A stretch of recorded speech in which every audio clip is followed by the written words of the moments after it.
We always talk about how we should have more dates, but we don't actually take more dates. You know, it's a combination of we're busy. Right. And you have to find somebody you trust to be with the kids. Yeah. And, so that's interesting. We are actually luckier than most because we have a nanny. We have a live-in nanny. Yeah. We've chosen the nanny route since 2019, I'm pretty sure. Yeah. So we homeschool our kids. We keep our kids at home. We oversee their education. We oversee their diet and everything else. And then we kind of push that through for reinforcement through a nanny. And that's not typical for most people. And we've been blessed and we've been lucky, but we've also seen the benefits of like our children have constant engagement from a responsible, respectable adult. Yeah. And that adult has changed a few times, but it's always such rich engagement. So I feel like as much as I'm very proud of the fact that we've engaged and employed nannies, it doesn't make me feel any better about the fact that we have not taken date nights.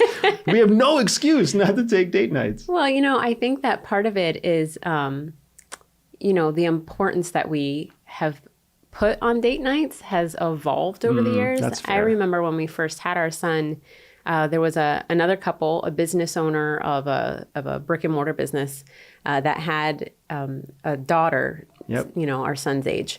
And when they had their second, which I think was about a year before we had our daughter, they started taking date nights. Yeah. The husband prioritized not just date nights, but he prioritized hiring a babysitter once or twice a week so his wife could just go be by herself, right? Yeah. But I remember them doing that and putting the money into it. And at the time, I conceptually was like, okay, I get that that's important. Everybody says it's important. Right.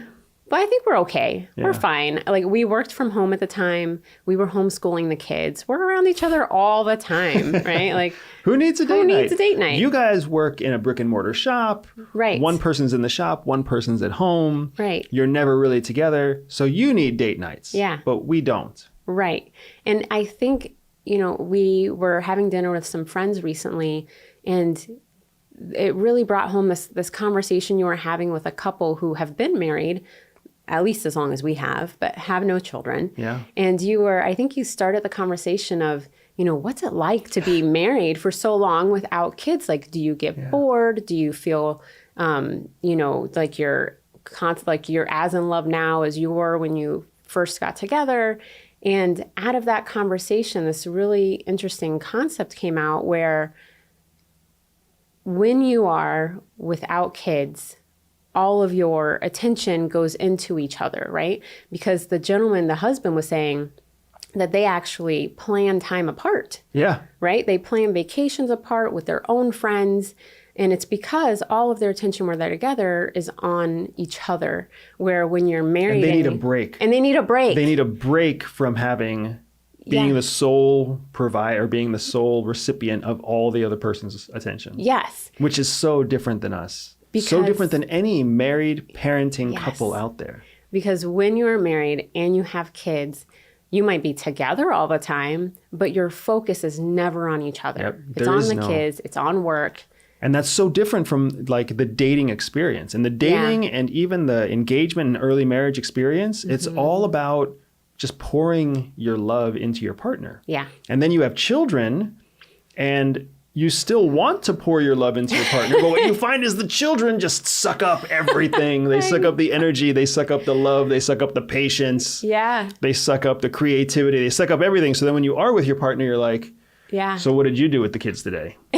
And that's it. And that's how the kids become the center of conversation. If you like this short clip, make sure you click here to see the next clip or here to see the full podcast episode.